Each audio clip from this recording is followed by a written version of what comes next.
நீங்க ஒழுங்கா ஆட்சி நடத்திருந்தா பெண்கள் பாதுகாப்பு ஏன் இவ்வளவு மோசமா இருக்குது? இளைஞர்களுக்கு ஏன் வேலை வாய்ப்பு இல்லாம போச்சு? போதைப் பொருள் கலாச்சாரம் ஏன் அதிகமா இருக்கு? சட்டம் ஒழுங்கு ஏன் சரியா இல்ல? வன்முறை ஏன் தலைவரிச்சு ஆறுது? இதுக்கு உங்களால பதில் சொல்ல முடியுமா ஸ்டாலின் சார்? பதில் சொல்ல தகுதி இருக்கான்னு தான் கேட்டிருக்கணும். ஆனா கொஞ்சம் நாகரிகம் கருதி அப்படி வேணான்னு பாக்குறேன். 2.5 வயசு குழந்தைய துள்ள துடிக்க உங்க திமுக நிர்வாகி ஒருத்தன் கொன்னான, அதுக்கு என்ன பதில் சொல்ல போறீங்க? விளாத்திக்குளம் பக்கத்துல +2 படிக்கிற ஒரு பொண்ணு டாய்லெட் வசதி சரியா இல்லாம ஒரு அவசரத்துக்கு காட்டு பக்கம் போய் ஒதுங்கினாங்களே, என்னாச்சு? இந்த உலகத்தை விட்டே போயிட்டாங்க. அதுக்கு என்ன பதில் சொல்ல போறீங்க? இந்த பிள்ளைங்களை உங்களால திருப்பி கொடுக்க முடியுமா சார்?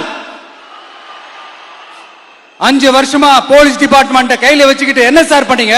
பொம்மைகள் மாதிரி வச்சு விளையாடிட்டு இருந்தீங்களா? ஒரு மனசாட்சின்றது வேணாம்.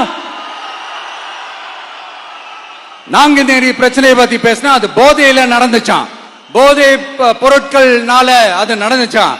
பெரிய கண்டுபிடிப்பு எங்களுக்கு தெரியாது பாரு. அது எங்களுக்கும் தெரியும், உங்களுக்கு தெரியும்.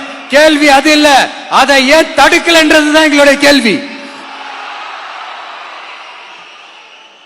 இது மட்டுமா? மணலை திருடுறாங்க, மண்ணை திருடுறாங்க, மலைகளை முழுங்குறாங்க, சட்டவிரோதமா கல்குவாரி நடத்துறாங்க, மணல் மாஃபியா அது ஒரு பக்கம் நடந்துகிட்டு போகுது. இன்னொரு பக்கம் மினிஸ்டர்ஸ் கொள்ளையடிக்கிறாங்க, இன்னொரு பக்கம் குடும்பமா சேர்ந்து கொள்ளையடிக்கிறாங்க. டாஸ்மாக்ல ஊழல், நகராட்சி துறையில ஊழல், இப்படி ஊழல் ஊழல், ஆட்சி முழுக்க ஊழல் ஊழல் ஊறி போய் நாரி போய் கிடக்குது. எந்த மூஞ்ச வச்சுக்கிட்டு சார் வந்து ஓட்ட கேட்பீங்க? இந்த எலெக்ஷன் சும்மா உங்க பணத்தை எல்லாம் வச்சுக்கிட்டு ஒன்னும் கிழிக்க முடியாது. உங்க பணத்தை எல்லாம் வச்சு மக்கள் எல்லாம் விலைக்கு வாங்கவே முடியாது. இது ஒரு மாற்றத்திற்கான ஒரு எலெக்ஷன். ஒட்டுமொத்த தமிழ்நாட்டு மக்களும் அந்த மாற்றத்தை கொண்டு வர போற அந்த எலெக்ஷன்.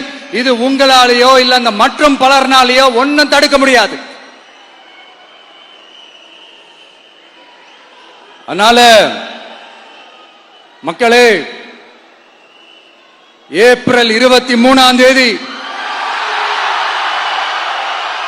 காலையில சும்மா பக்காவா ரெடி ஆயிட்டு வீட்டுல இருக்கிற சாமியெல்லாம் கும்பிட்டுட்டு உங்க ஓட்டர் ஐடி கார்டு கையில் எடுத்துக்கிட்டு முதல்ல பூத்துல போய் நின்னு அந்த விசில் சின்னத்துக்கு நேரா இருக்கிற அந்த பட்டனை ஒரு அழுத்துங்க.